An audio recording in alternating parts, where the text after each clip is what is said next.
신명기 12장 1절에서 7절 말씀 한 목소리로 봉독하겠습니다. 내 조상의 하나님 여호와께서 내게 주셔서 차지하게 하신 땅에서 너희가 평생에 지켜 행할 규례와 법도는 이러하니라.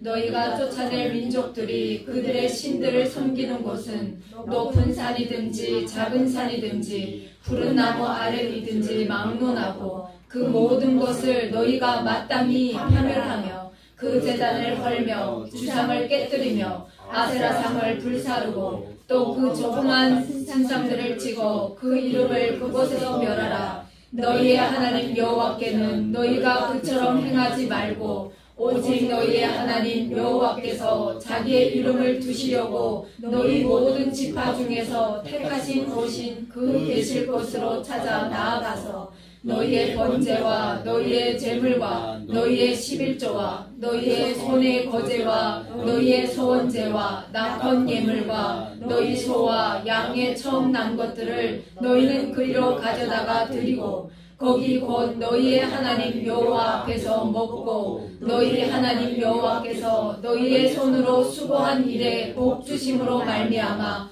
너희와 너희의 가족이 즐거워할지니라. 아멘. 하나님, 오늘도 말씀을 봅니다. 하나님, 오늘도 우리에게 지혜를 주셔서 이 말씀의 뜻을 깨달을 수 있도록 은혜 내려 주시옵소서. 말씀을 전하는 자나 앉아서 듣는 자나 동일한 은혜로 하나님께 은총받길 원합니다. 역사하여 주시옵소서. 예수님의 이름으로 기도드립니다. 아멘. 네, 오늘은 택하신 예배 초소라는 제아의 말씀으로 여러분과 함께 말씀 앞에 서길 원합니다. 하나님께서 택정하시고 또 하나님 백성 삼아주신 이스라엘, 그들의 조상들과 했던 약속대로 하나님은 그들에게 약속의 땅을 허락하셨습니다. 이들이 선해서도 아니고 또 의로워서도 아니고 다른 나라들보다 또 공을 많이 세워서도 아닙니다. 하나님의 조건 없는 은혜였습니다. 전적인 하나님의 은혜라는 것을 성경을 통해서 하나님은 말씀하고 있는 거죠. 그리고 하나님의 백성으로 사는 것은 세상에서 사는 삶과 다르다는 것을 계속해서 우리에게 보여주고 있습니다. 레위기 18장에 보면 이런 말씀이 있습니다. 애굽 땅의 풍속을 따르지 말며 내가 너희를 인도할 가나안 땅의 풍속과 규례도 행하지 말고 너희는 내 법도를 따르며 내 규례를 지켜 그대로 행하라. 나는 너희의 하나님 여호와니라. 이렇게 말씀하고 있습니다. 18장의 말씀을 우리가 성경책을 펼쳐서 그 안의 내용을 보면 성윤리에 대해서 강조하는 말씀들이 기록되어 있는데 하나님께서 그것들을 강조하시면서 뭐라고 말씀하시냐?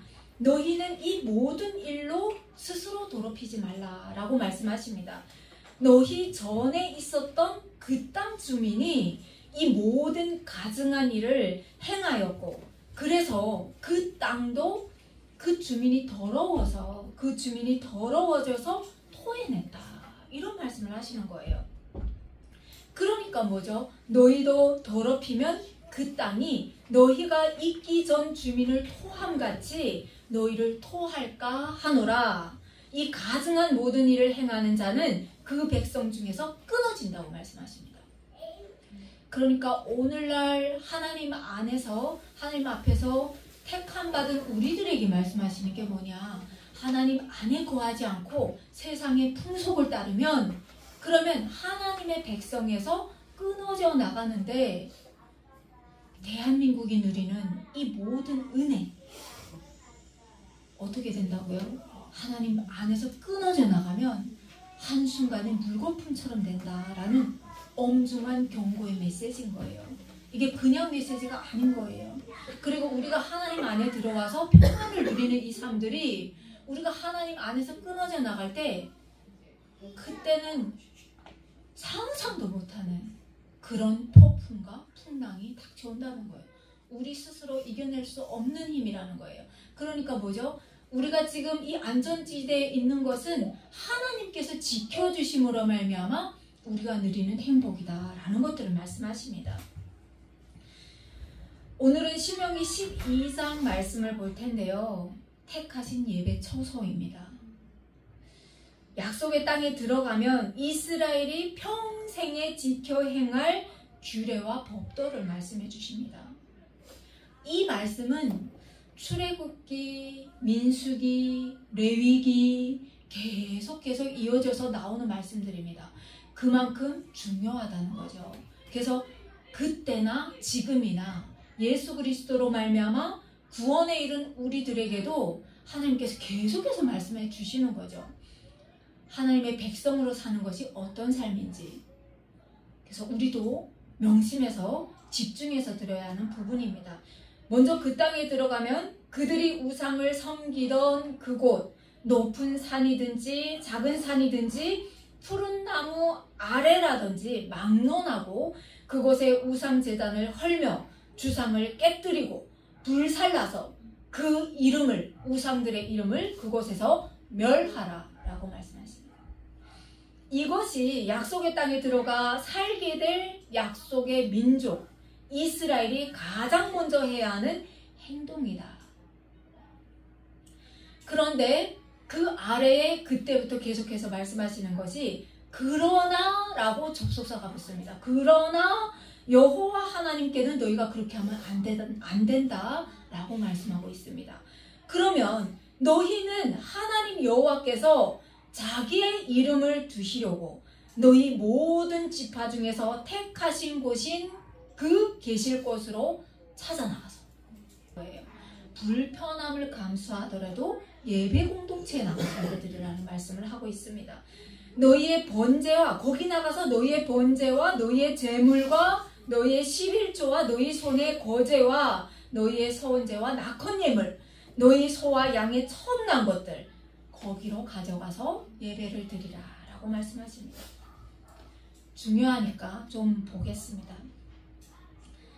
자, 예배 장소를 말씀하고 있는 거예요. 예배 장소. 너희 모든 지파 중에서 택하신 곳이 그 계실 곳, 하나님이 계실 곳, 여호와께서 자기 이름을 두시려고 택하신 그곳. 그러니까 이 야곱의 후손들은, 이스라엘 후손들은 12지파거든요. 그런데 각 지파별로 우리 마음대로 예배 드릴 거야 하는 것이 아니라 하나님의 이름을 두신 그곳, 하나님께서 정해주신 그곳, 그곳이 어디냐? 하나님의 성막이 있는, 지성소가 있는 그곳에 가서 예배 드리라는 거예요. 그러니까 12지파가 예배 드리는 곳은 한 곳이라는 거죠. 중앙 예배, 중앙 성소에 나가서 예배 드리라는 말씀을 하고 있습니다. 요한복음 4장 20절에서 26절에 보면 어떤 내용이 기록되어 있느냐? 예수님과 사마리아 여인이 나눈 대화가 거기에 기록되어 있습니다. 그런데 거기에서 사마리아 여인이 뭐라고 합니까? 예수님 이 선지자로 알아보면서 그때 예수님께 이런 얘기를 합니다. 우리 조상들은 이 산에서 예배하였는데 당신들의 말은 예배할 곳이 예루살렘에 있다고 합디다. 그러니까 어디에서 예배 드리는 것이 맞습니까? 라고 예수님께 물었어요. 그때 예수님께서 무슨 말씀을 하시느냐? 여자여 내 말을 믿으라. 이 산에서도 말고 예루살렘에서도 말고 너희가 아버지께 예배할 때가 이르리라 라고 말씀하십니다. 이 말씀을 언뜻 우리가 생각해보면 여기도 저기도 아닌 우리의 마음이 있는 곳, 내가 서 있는 그곳, 내 삶의 현장, 그곳이 가정이 되었던 골방이 되었던 세우신 자리에서 우리가 온 마음과 정성을 다해서 예배드리면 되지 않나? 라는 생각을 우리가 갖습니다. 우리가 이런 생각을 갖게 된 그 시작점은 어디였냐면요. 코로나였습니다. 코로나 기간을 지나오면서 예배에 대한 관점, 예배에 대한 생각이 많이 이렇게 바뀌었습니다. 교회에 모여서 예배를 드리지 못했던 날들이 아주 오래전의 이야기도 아니죠. 고작 해야 2, 3년 전의 얘기입니다. 그런데 그때 어떤 현상이 일어나느냐? 동전의 양면 같은 현상이 일어났습니다. 한 가지 현상은 눈에 보이지도 않는 이 작은 바이러스에 야 이게 교회가 무너져 허무함이 공허함이 밀려들어왔습니다. 죽을 것만 같았어요. 예배 못 드린다는 것에 있어서. 그러면서 자연스레 무엇이 활성화되었느냐? 줌이 활성화가 되었어요. 줌을 통해서 예배를 드리게 되었고 줌을 통해서 각 그런 모임들이 형성이 되고 큐티도 하고 그리고 모임도 갖고 기도도 생기고 다양하게 진행이 되었어요. 다목적인 모임들이 형성이 되었죠. 정말 이거는 이전에 없었던 새로운 패러다임이 생겨난 거예요. 거리의 한계점과 공간의 한계를 극복하는 아주 새로운 현상이 일어났죠. 왜냐하면 이런 코로나 기간을 지나면서 우리가 그동안 들어보고 싶었던 설교들, 목사님들의 설교를 우리가 들을 수가 있었던 거예요. 그러면서 많은 교회들에서 또 유튜브를 개설했고 줌으로 드렸던 예배를 유튜브에 올리고 하다 보니까 불편함도 있었지만 이로운 점도 많이 생겼다는 거죠. 이런 현상이 있었습니다. 설교를 마음껏 듣는 계기가 되었죠. 그런데 문제는 이 강점이 우리 신앙을 나태함으로 끌고 간다는 것이 문제였습니다. 많은 사람들이 더 이상 주일을 거룩한 주일에 예배 안 드리면 우리 어떡하지? 라는 마음으로부터 자유로워졌다는 거죠. 그러면서 설교를 나들이 다니듯이 보고 듣고 그것을 예배라고 자기 마음대로 정하기 시작했어요. 남은 하루의 시간을 그냥 예배를 한두 편 듣고 나서는 남은 시간을 가정의 힐링을 위해서 우리가 써야지 하면서 여기저기로 놀러 다니기 시작했습니다. 이게 장점이면서 단점의 예로 나타났죠. 오늘은 우리가 신명기 말씀을 보지 않습니까? 그러면 이 신명기에서 오늘날 나태해진 우리에게 신앙의 거룩한 주의를 굉장히 내 마음대로 생각하는 우리에게 교회에게 과연 예배 공동체에게 무슨 말씀을 하고 있는지 봐야 된다는 거죠.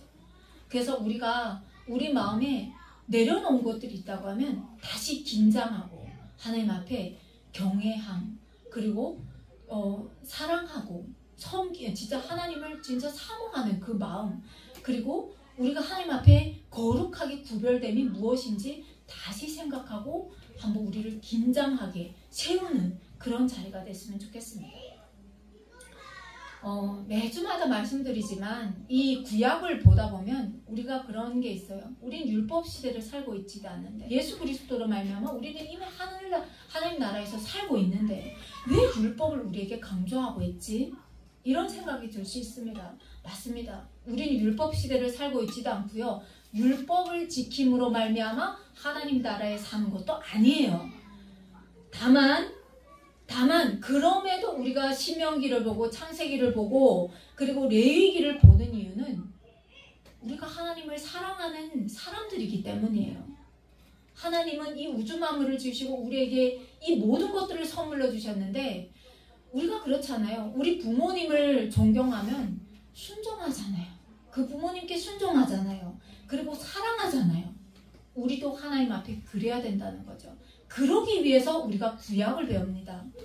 구약을 배워야 우리 믿음이 하나님 앞에서 단단하게 뿌리내려서 하나님을 함부로 골방 취급하지도 않고 하나님을 업신여기지도 않고 하나님을 경외함이 무엇인지 바로 알아서 하나님을 사랑하는 마음으로 우리도 이 율법과 규례와 계명들을 지키더라는 거죠. 그래서 우리는 율법을 봅니다.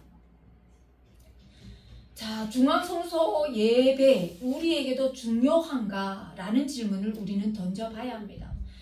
예수님께서 오심으로 우리는 새 언약의 시대를 살아가고 있습니다. 우리에게 율법 시대에 내려온 옛 언약 과연 얼마만큼 의미가 있느냐라는 거죠. 그런데 우리가 드리는 예배의 기초는 구약에서 왔다는 겁니다. 그 이전에 아담과 하와가 불순종하여서 에덴 동산에서 쫓겨날 때 그들에게 가죽 옷을 입히셨던 하나님, 죄의 삭은 사망인데 그 사망의 권세를 지불하신 분이 누구냐? 예수 그리스도라는 거예요. 예수 그리스도가 그 사망의 값, 죄의 삭심, 사망의 값을 치르지 않았더라면 그 값은 우리가 물어야 된다는 거죠. 그게 구원의 은혜입니다. 이게 기쁨의 소식이고 이것이 복음입니다. 이 구약은 예수님께서 왜 십자가를 져야만 했는지를 설명하고 있죠. 하나님의 아들이 왜 와서 십자가에 못 박혀야 되는지 그것을 구약은 설명하고 있습니다. 우리의 악함을 거울로 보듯이 보여주는 거죠.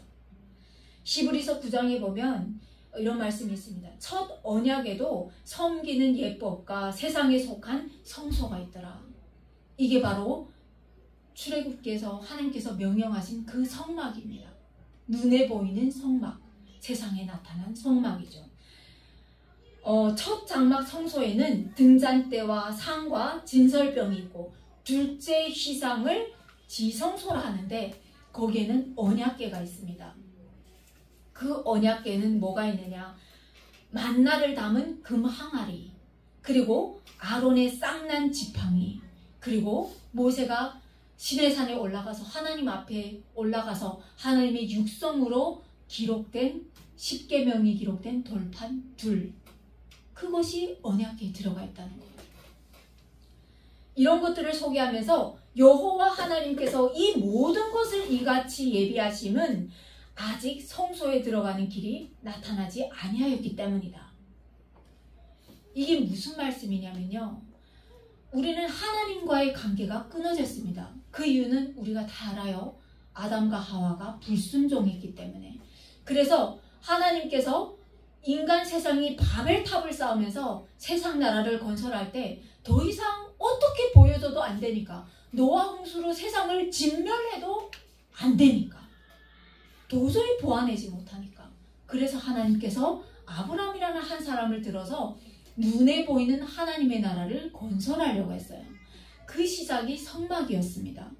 그래서 이 성막을 건설하셨는데, 지으셨는데, 그때 하나님 앞에 나가기 위해서는 우리는 죄인이잖아요. 하나님은 죄를 심판하시는 분이십니다. 죄를 죽이시는 분이세요. 그러니까 어떻게 해요? 내가 살기 위해서 짐승을 드렸다는 거죠. 제물을 드렸다는 거죠. 그래서 하나님 앞에 예배로 나갈 수가 있었습니다. 그러면 뭐죠? 매일마다 내가 죽는 대신에 제물이 죽었습니다. 이것을 지금 얘기하고 있는 겁니다. 그런데 그 길을 누가 열었습니까? 예수님이 여셨다는 거예요. 예수님이 오셔가지고 한 번의 제사로 이 길을 여셨다는 거예요. 그래서 지성소에는 누구만 들어갔느냐? 그 법궤가, 언약궤가 있는 그 안에는 누구만 들어갔느냐? 대제사장만 들어갔습니다. 1년에 한 번. 제물로 드리는 이 제사는 그때 방패였다는 거죠. 우리가 살기 위해서, 하나님의 백성들이 살기 위해서. 그런데 하나님께서 육신의 옷을 입고 오셔서 그 단 한 번의 제사를 드림으로 말미암아 이제는 우리는 희생 제물로 나가지 않고 예수 그리스도의 이름 하나로 하나님 앞에 나가게 됐다는 거예요. 이게 복음입니다. 그래서 우리는 예수 그리스도 이름만 믿고 나의 구주로 삼고 예수 그리스도로 말미암아 우리가 하나님 앞에 나가면 누구든지 그 죄를 묻지 않겠대요. 이게 복음입니다. 그들이 섬기는 것은 하늘에 있는 것의 모형과 그림자라. 모세가 장막을 지으려 할 때에 지시하심을 얻음과 같이 이르시되 삼가 모든 것을 산에서 내게 보이던 본을 따라 지으라 하셨느니라. 그래서 시내산에 모세가 올라갔을 때 10계명을 받으면서 성막에 설계도를 갖고 오잖아요.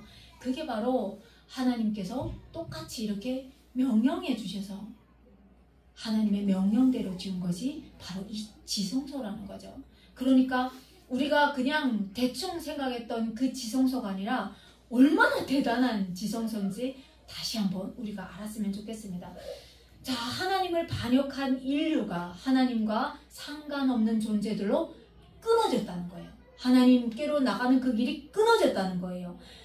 그래서 성소는 하나님께서 현존하시는 곳이었는데 하나님의 백성들이 하나님과 함께 동행하기 위해서는 이 죄를 갖고는 다 죽을 수밖에 없는, 진멸당할 수밖에 없는 존재들이었다는 거죠. 그래서 살기 위해서 제물을 드리는 곳이 바로 또한 성막이었습니다. 하나님께서 계시는 지성소이면서 동시에 사람이 살기 위해서 제사를 드리는 곳이었다는 거죠. 그러면 이 교회가 왜 필요한지 또 마태복음 18장 20절에 이렇게 말씀하십니다. 두세 사람이 내 이름으로 모인 곳에는 나도 그들 중에 있느리라. 그리고 전도서 4장 9절에서 12절에는 또 뭐라 기록되어 있느냐. 두 사람이 한 사람보다 나음은 그들이 수고함으로 좋은 상을 얻을 것입니다. 혹시 그들이 넘어지면 하나가 그 동물을 붙들어 일으키려니와 홀로 있어서 넘어지면 붙들어 일으킬 자가 없는 자에게는 화가 있대요. 그러니까 한 사람이면 패하겠지만 두 사람이면 맞설 수도 있고, 그리고 세 겹줄은 쉽게 끊어지지 않는다. 예배 공동체의 중요함을 말씀하고 있는 겁니다. 그냥 우리가 집에서 예배를 드릴 수도 있죠. 말씀을 들을 수도 있죠. 그리고 가정 예배를 드릴 수도 있습니다. 그런데 예배 공동체가 왜 중요하냐? 하나님께서 말씀하시는 거예요. 두세 사람이 내 이름으로 모인 곳에는 내가 함께 있겠다. 그래서 집에서 느끼지 못하는, 가정 예배에서 느끼지 못하는 은혜가 교회에 와서 예배 드릴 때, 예배 공동체와 함께 찬양하고 예배 드릴 때 더 큰 은혜로 임하더라는 거죠. 이 말씀을 하고 있는 겁니다.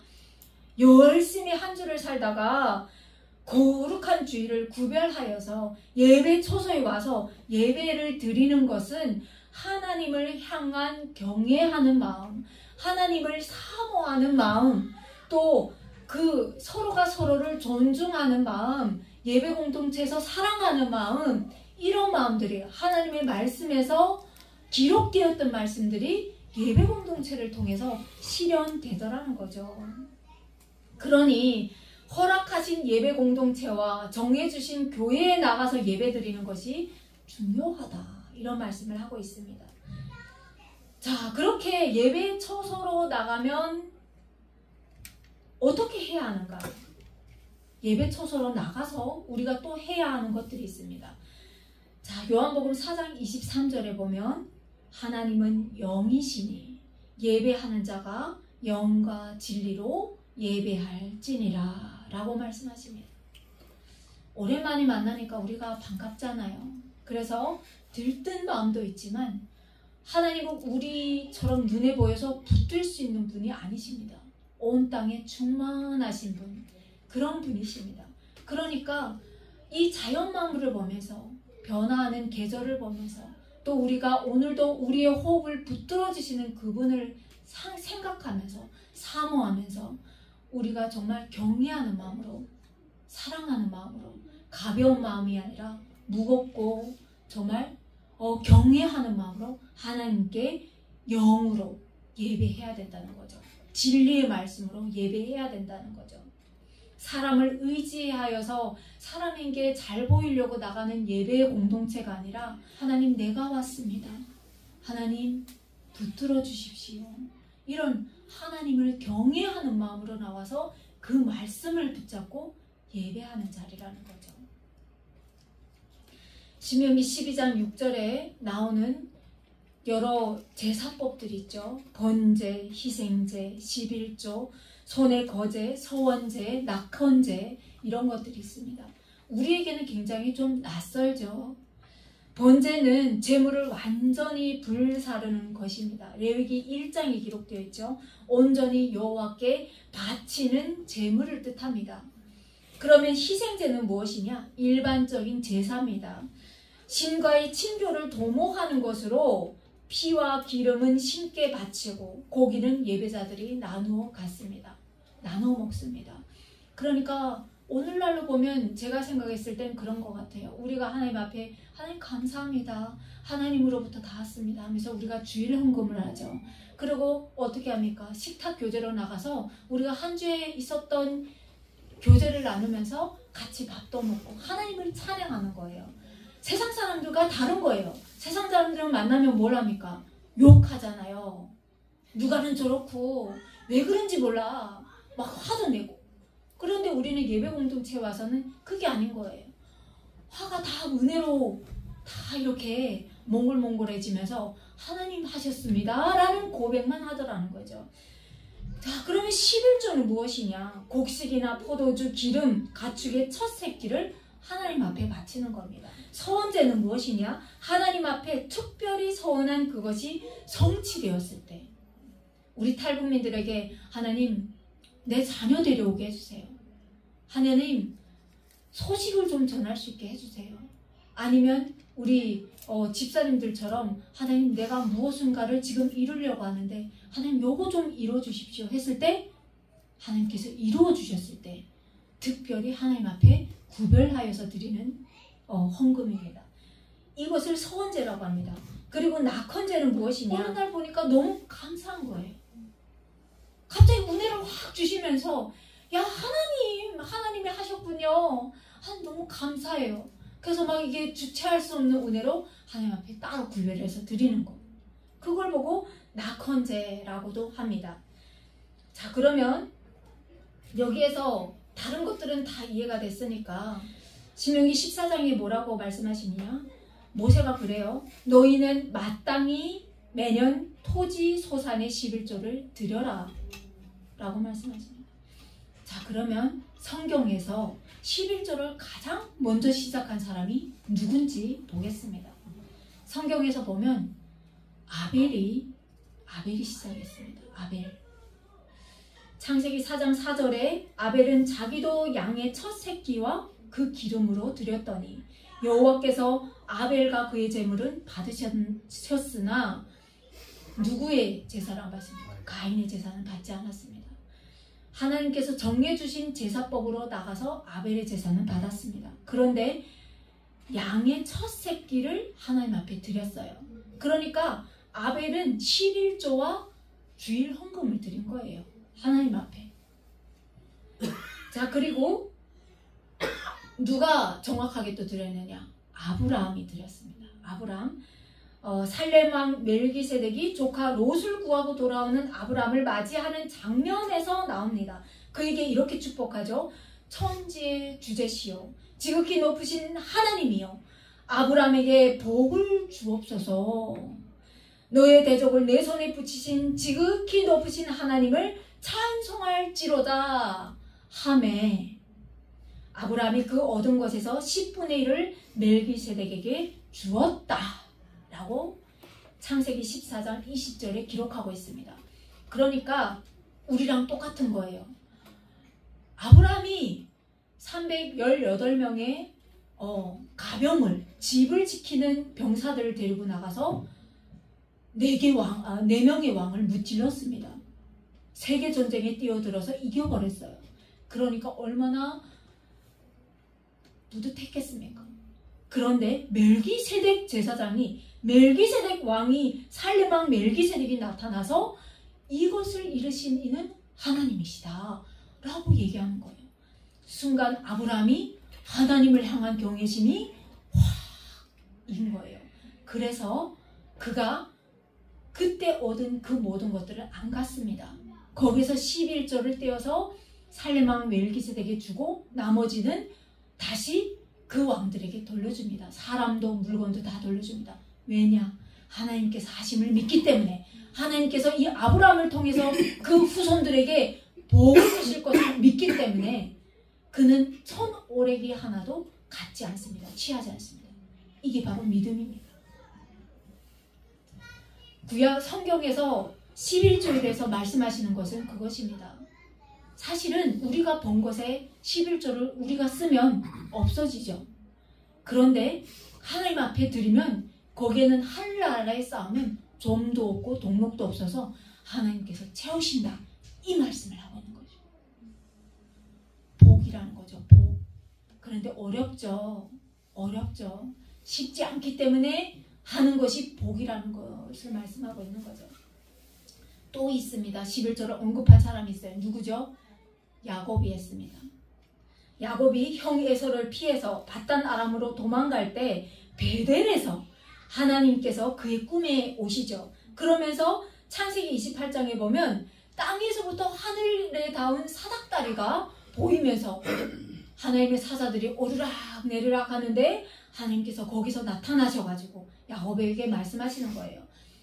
조상 대대로 하셨던 그 약속을 다시 주시면서 이 약속이 이루어질 때까지 내가 너를 떠나지 않을 것이고 내가 너를 지켜주겠다.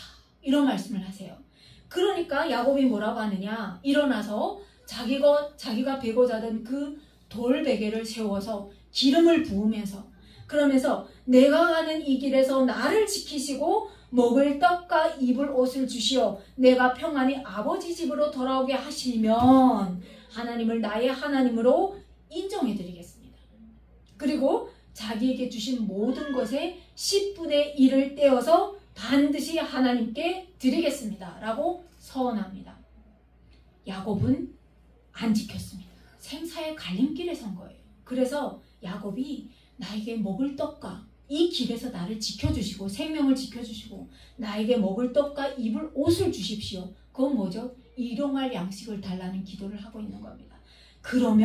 그리고 내가 아버지 집으로 평안히 오면, 내 삶이 형통하면 그때 내가 하나님을 나의 하나님으로, 당신이 정말 나를 지키고 보호하셨군요 하면서 하나님을 나의 하나님으로 인정해 드리겠습니다. 그리고 하나님께서 나에게 주신 그 모든 복들의 11조를 드리겠습니다. 이렇게 서원했다니까요. 그런데 하나님은 신실하신 분이시니까, 사람처럼 변덕이 없으시니까 지키셨어요. 그런데 사람은 늘 현상에 쫓겨서 물질을 붙잡고 사니까 야곱도 안 지켰어요. 위로 받으십시오. 네, 위로 받으십시오. 괜찮습니다. 위로 받으십시오. 이것 때문에 시험 들지 마십시오. 다만 이걸 하면 하나님께 더 큰 복을 받는다고 말씀드리는 거예요. 그렇지만 드리는 훈련은 하십시오. 연습을 하십시오.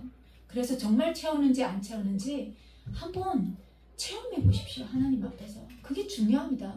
신앙체험. 자, 11조는 무엇을 의미하는지, 모든 것은 하나님으로부터 왔습니다 라는 고백입니다. 모든 것이 하나님으로부터 왔습니다.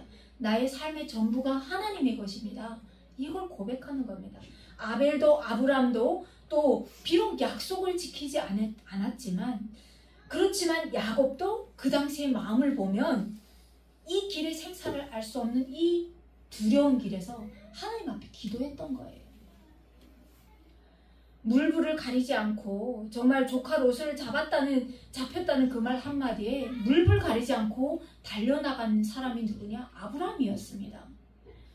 그가 승리하였을 때 자축할 만도 했지만 하나님께서 이 살렘왕 멜기세덱의 말을 들으면서 하나님이 나를 지켜주셨구나, 이게 훌 들어오는 순간 그는 하나님 앞에 11조를 할 수 있었던 거죠.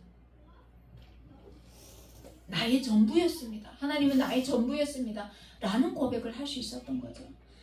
그런데 말라기 3장 8절 10절에 보면 우리는 말씀을 듣는데 살지 못하는 우리에게 말라기 선지자가 꼬집듯이 또 성경은 기록하고 있습니다. 뭐라고 하느냐? 사람이 어찌 하나님의 것을 도둑질하겠느냐? 그러나 너희는 나의 것을 도둑질하고도 말하기를 우리가 어떻게 주의 것을 도둑질하였나이까 하는도다. 이는 곧 11조와 봉헌물이라. 너희 곧 온 나라가 나의 것을 도둑질하였으므로 너희가 저주를 받았느니라. 만군의 여호와가 이르노라. 너희의 온전한 11조를 창고에 들여서 나의 집에 양식이 있게 하고 그것으로 나를 시험하여 내가 하늘 문을 열고 너희에게 복을 쌓을 곳이 없도록 붙지 아니하나 보라. 계속 말씀드렸던 내용입니다. 만군의 여호와가 이르노라. 내가 너희를 위하여 메뚜기를 궁하여 너희 토지 소산을 먹어 없애지 못하게 하며 너희 밭에 포도나무 열매가 기한 전에 떨어지지 않게 하리니 너희 땅이 아름다워짐으로 모든 이방인들이 너희를 복되다 하리라. 만군의 여호와의 말이니라. 그러니까 우리가 행하지 못하는 이것들이 하나님은 도둑질이라고 보는 겁니다. 우리에게만 말씀하시는 거 아닙니다. 전 세계 모든 교회, 모든 성도들에게 하시는 말씀이죠. 하나님 앞에 11조가 제대로 봉헌되고 한다고 하면 우리 주변에 어려운 사람이 없습니다. 하나님 안에서 한 뿌리에서 시작된 그 인류가 함께 더불어서 하나님 안에서 화평하고 평안하게 삽니다. 그런데 하나님의 말씀으로부터 멀어지고 내 중심적이 되고 내가 더 편안하게 살려고 하니까 세상 곳곳에서 전쟁도 일고 그리고 기근이 생기고 그리고 어려운 사람들이 생긴다는 말씀을 하고 있는 거죠. 그래서 하나님께서 말씀하시는 거예요. 제발 말씀대로 한번 살아봐라. 마태복음 6장에 보면 너를 내 보물 있는 그곳에는 내 마음도 있다라고 말씀하십니다. 우리가 만몬을 쫓으면서 그것에 내 마음을 쏟으면 하나님이 안 보이는 거예요. 그런데 내 마음이 하나님을 보물이라고 생각하는 순간 내가 하나님과 동행하는 거예요. 이 말씀을 하고 있는 겁니다. 그러시면서 눈은 몸의 등불이니 우리가 보는 것이 등불이래요. 그러므로 내 눈이 성하면 온 몸이 밝을 것이요 눈이 나쁘면 온 몸이 어두울 것이니 그러므로 내게 있는 빛이 어두우면 그 어둠이 얼마나 더하겠느냐. 빛으로 환해지면 하나님을 사모하는 하나님이 내 보물입니다. 하나님이 내 전부입니다. 라고 고백함으로 말미암아 내 모든 것이 빛으로 발사한다면 그 어둠이 나를 가두지 못한다는 말씀을 하고 있죠. 그러시면서 한 사람이 두 주인을 섬기지 못할 것이니 혹 이를 미워하고 저를 사랑하거나 혹 이를 증히 여기고 저를 경히 여김이라. 너희가 하나님과 재물을 겸하여 섬기지 못한다라고 말씀하십니다. 하나를 택하래요. 저에게도 해당되고 여러분에게도 해당됩니다. 말씀을 붙잡는 우리가 됐으면 좋겠어요. 자, 날마다 말씀을 읽고 듣고 묵상하지만 나아지지 않는 우리의 신앙에 또 히브리서 저자는 이렇게 말씀합니다. 성경의 많은 비밀들을 우리가 알기를 하나님은 원하신대요. 그런데 교회 많이 다니면 말씀을 많이 듣고 이제는 성경이 보이는 거예요. 그런데 우리의 신앙이 오래되었음에도 못하겠습니다. 내 연약합니다. 유약합니다. 라는 구실로 우리가 제자리 걸음을 한다고 하면 그러면 아직도 말씀에 초보가 되어 있다고 히브리서 저자는 말합니다. 그러면서 우리가 아이가 자라면 어떻게 합니까? 육아 때는 엄마의 모유를 빨고 안죽을 먹고 장국을 먹고 밥을 씹어 먹으면서 성장하는데 그런데 우리가 교회를 아무리 다녀도 그 말씀대로 안 사니까 우리의 신앙은 오래되었지만 늘 젖먹는 아이가 되어서 유아가 되어서 젖이나 먹어야 할 어린아이가 되어서 의의 말씀을 경험하지 못하는 상태에서 선악을 분별하지 못한다고 히브리서 저자는 꼬집어서 말합니다. 아브라함과 같은 믿음, 이삭, 야곱, 모세, 사무엘, 다윗 그 밖에 성경에서 나오는 그 모든 사람들의 믿음 신실하게 하나님을 의지하고 붙잡았던 그들의 신앙이 우리의 신앙이 되어야 된다는 것을 성경은 말씀하고 있습니다. 하나만 더 보겠습니다. 그러면서 12절 19절에 보면 뭐라고 말씀하시냐? 너는 삼가 내 땅에 거주하는 동안에 레위인을 저버리지 말래요. 레위인은 하나님의 말씀을 선포하는 사람들입니다. 그러니까 구약 성경에 보면 말라기에 가서 결국엔 멸망하는데 내 백성이 지식이 없어 망한다 라고 선포하고 있습니다. 그런데 이것이 마냥 레위인들만의 잘못일까요? 아니라는 거예요. 백성들이 교만하여서 목이 곧아서 레위인들의 말씀을 전할 때 안 들으려고 하는 그 마음도 있었다는 것을 말씀하는 거겠죠. 그래서 말씀을 듣는 자리를 사모하라고 말씀합니다. 그래서 경히 여기지 말고 하나님의 그 진리의 말씀을 듣고 조금이라도 한 발 뛰라는 거죠. 그럴 때 하나님께서 복 주신다는 것을 말씀하고 있습니다. 오늘은 정말 중요한 부분들을 교회의 중요성 그리고 하나님께 드리는 그 11조의 중요성 그리고 말씀을 듣는 자리가 얼마나 중요한지 정말 이걸 하나라도 놓칠 수 있는 것이 아닙니다. 하나님 앞에 온전히 살아가는 저와 여러분이 됐으면 좋겠습니다. 아멘. 아멘.